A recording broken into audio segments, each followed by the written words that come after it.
Sa factory, si Aruray. Samahan niyo si Aruray. Puntahan natin ang cutting sa mundo ng garments. Yan. Ito yung tinatawag na cutting department sa mundo ng garments. Ito yung tinatawag na spreading. Nilalatag nila. Nakikita niyo yung laser na yan. Laser na yan para sa matching. Yung unang panahon, ginagamit dyan, tinta. Ngayon, laser na. Kasi ayan ang fabric. Kailangan sundin ng linya. So, isa-isa yan, minamatch nila. Ang spreading, hindi basta-basta nilalatag. Ayan ang stripe. Para diretso siya, dapat relax ang fabric. At bago nga pala ini-spread yan, nire-relax muna ng 24 to 48 hours. Pagkakat na siya, yan ang mga panel. Yan ang number nila, oh.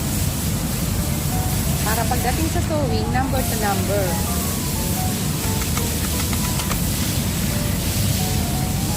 Ito naman yung top panel inspection. Isa-isa yan, chine-check. At may problema ang fabric, to sort out na nila. Para nga naman hindi natahiin ng may sira. Ito yung auto cutter. Mahal yan. High touch talaga, oh. Naka-program yan kung ano yung hardware. Ganda na ng technology, diba?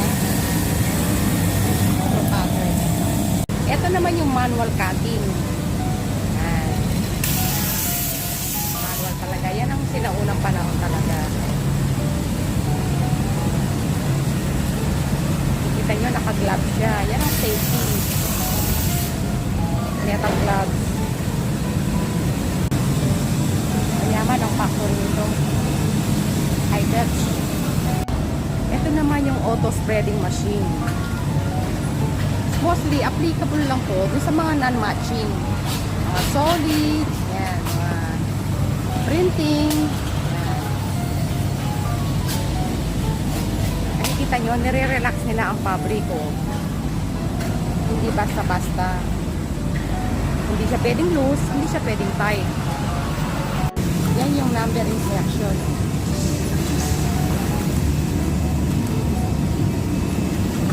Diba? Napakaano ng garments. Mga sinusuot natin damit. Napansin ninyo, medyo mataas siya. Actually, may standard tayo dyan. Makapal kasi ang tela. Kaya medyo mataas siya. Okay lang yan. Pero pag manipis ang tela, yan lang ang standard ng height. Hindi ka pwedeng tumaas dyan. Ito yung machine para sa mga velcro. Yan. Ang bilis, di ba? Velcro nila. Ito naman yung mga lining. Dinijoining nila. Pagkatapos dito, ito naman siya. Ikakat na siya ng roll.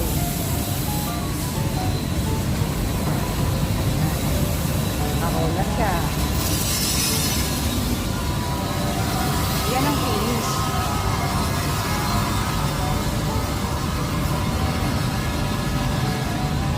Ang cutting manager, si Mr. Ju. Hello.